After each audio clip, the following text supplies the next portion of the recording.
Hello， 大家好，我係露娜，歡迎返嚟我 Luna 曾嘅 channel。今日咧好想同大家分享一個我成日煲嘅中式糖水。咁整之前呢，一齊睇下糖水個樣先。咁滗落去呢，你見到有啲紅棗，白色一塊塊嗰啲呢，就係鮮百合。咁另外一半嘅鮮百合呢，就俾我煲耐啲，溶多啲呢，咁個糖水底呢，就有啲沙沙地豐厚啲咁。咁仲有龍眼啦，同埋蓮子，成個糖水好足料㗎。咁仲有呢，你見到一粒粒晶瑩剔透嗰啲呢，就係膠原蛋白極之豐富嘅雪蓮子。聽到啲材料呢，全部都咁養生，係咪都諗到個糖水煲出嚟有幾清燥潤肺呢？咁佢顏色呢，啡啡地，熱食有啲煙出，咁好有秋冬嘅感覺。咁冬天食呢就好暖胃嘅。但其實我一年四季呢都成日煲，記住睇晒成條片啊！咁你就會知道晒呢要點先整到個咁滋潤嘅糖水啦。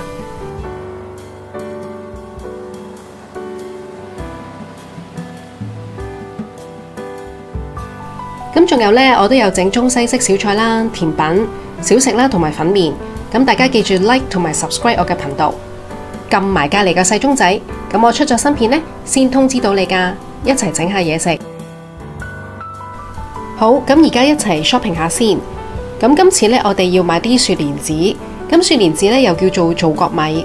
咁其實呢，佢哋係呢啲造角樹呢摘落嚟嘅造甲。咁搣開啲造甲入面嘅籽啦。咁仲要咧再界開，先拎到中間呢啲嘅雪蓮子果實啦。其實都好多功夫㗎。出面買嘅雪蓮子咧，通常就分兩種。咁白色呢種咧薄啲，好似指甲咁咧，就叫做單甲造角。咁大部分咧係雲南野生嘅。咁另外一種咧黃色嘅咧，就叫做雙甲造角。貴州出產就比較多。咁佢就飽滿啲啦，同埋煮完咧嘅口感咧就軟熟啲，咁就比較貴啲。知唔知雪蓮子嘅花名係咩呢？就係植物界燕窩。佢補腎啦，有膠質、氨基酸，咁仲有多糖體咧，幫我哋防止紫外線。佢嘅水溶性纖維咧就幫手排毒，咁啊潤膚養顏啦，對我哋女士特別好嘅。生完 BB 都可以食。其實雪蓮子咧黃色定白色咧，佢嘅膠原蛋白同埋營養咧都好豐富嘅。咁只不過咧係佢嘅品種同埋個產地唔同嘅啫。咁今次咧我就買咗白色嗰種。之前我拍過一條片，就介紹花名叫做植物界偉哥嘅 Superfood， 咁大家都去睇埋啦。鮮百合呢，我就買呢種真空包裝嘅，好方便。咁諗住呢幾日整嘅話呢，我就買定放入雪櫃備用。鮮百合好有益嘅，可以幫我哋潤腸通便，仲有安神。咁如果你喺街市呢見到呢種真正新鮮嘅鮮百合呢，就仲更加 perfect 啦。但係呢，就唔係周圍揾到㗎。百合咧，仲有另外一種就係乾百合，咁要浸軟咗咧先煮得，但係好處咧就可以放得耐。咁乾同濕嘅百合咧都各有各好。食療角度嚟講咧，我就建議食新鮮嘅百合，營養多啲，同埋食起嚟嘅口感咧就會好啲。蓮子就分紅蓮子同埋白蓮子，視乎你中意用邊款啦。營養差唔多。紅蓮子咧係蓮子成熟去皮之後入面嘅蓮子，咁白蓮子咧其實就係紅蓮子去皮加工嘅果實。我上一條片呢，就同大家煲中式湯，咁除咗蓮子呢，就仲落咗好多養生嘅食材，咁大家都試下整呢個十素湯啦。紅棗呢就好補血嘅，咁有分大有細啦。咁我屋企呢，就有3種唔同大細嘅紅棗，咁今次呢，我就用咗中型嘅紅棗，仲要買埋龍眼，龍眼又好有益嘅。咁呢，我嚟做糖水呢，就味道更加清甜。我哋買好晒材料啦，咁放埋一齊睇下啦。咁成個清單呢係4碗份量嘅，咁我就寫咗2個 version， 一個呢就係普通版，咁另外一個呢，因為我同2個仔都好為食，咁我哋好中意食多啲渣嘅，咁所以呢就有個多渣重料版。咁我哋點樣整啲材料好呢？咁首先呢，就將淺白色嘅雪蓮子啦洗乾淨，跟住呢，就用水浸佢最少2個鐘。咁浸完之後呢，你會發現佢變大啲啦，同埋變軟熟咗嘅。咁浸完嘅水呢，記住要 keep 住，因為佢都有膠質。咁我哋倒埋落去呢，一齊煲糖水用㗎。浸緊雪蓮子嘅時候呢，我哋就繼續準備其他材料啦。咁蓮子呢，我哋就要逐粒檢查下佢，睇下中間有冇綠色嘅苦心。如果唔係呢，煲出嚟呢就有啲苦㗎啦。咁所以呢，我哋要搣走咗啲心先。之後呢，我哋就要將佢浸大概2個鐘。我哋買鮮百合嘅時候呢，記住要睇下個包裝有冇漏氣，咁同埋呢，佢啲花瓣呢係咪黐埋一齊？咁如果係鬆散剝開咗嘅話呢，就冇咁新鮮，冇咁甜噶啦。咁我哋一齊剪開佢呢嚟睇下入面嘅樣啦。咁你見到呢個鮮百合嗰啲花呢，佢好實啦，好新鮮，咁同埋佢有啲泥嘅。我哋將佢逐塊咁樣搣出嚟啦。咁個底嗰度呢，你可以攞把刀呢去切一切佢，咁就會容易啲將佢逐塊再拆開嘅。咁我搣到呢中間有個心呢，咁個心我就唔愛嘅。你如果見到有啲黑色嘅邊呢，你可以將佢修剪一下，或者就咁用指甲將佢搣咗佢都得。我哋可以將佢浸水10分鐘。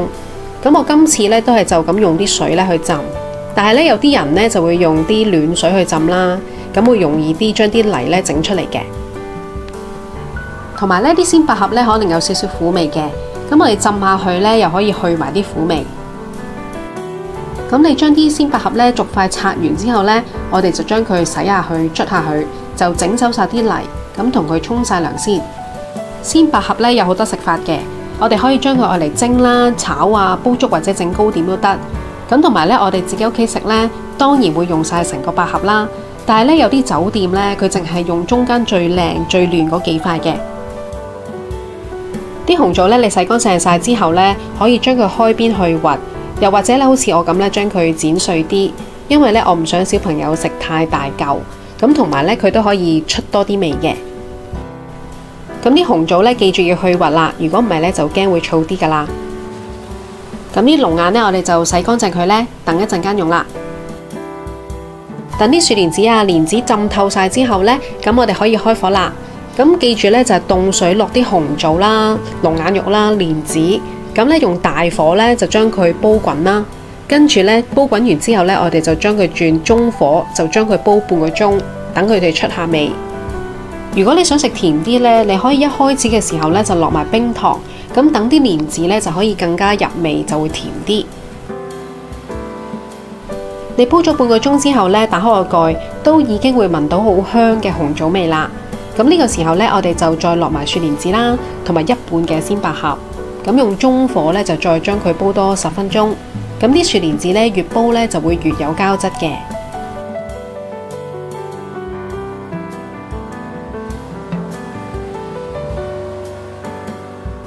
咁煲到咁上下咧，我哋最後再加埋另外嗰一半鮮百合，咁啊大概再煲佢3至5分鐘左右啦。但係如果你話想快啲，我唔係特別想要沙沙地嗰種感覺咧。你可以咧係同雪蓮子一齊落晒全部鮮百合都得嘅。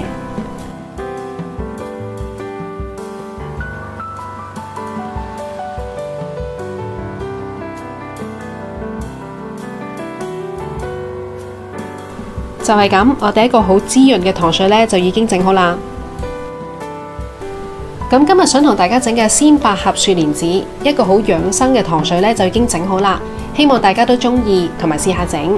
咁記住 like 同埋 subscribe 我嘅頻道，撳埋隔籬嘅細鐘仔，咁我出咗新片呢，先可以通知到你嘅。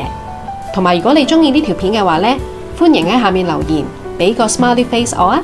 多謝晒你，下次再同大家空氣中分享。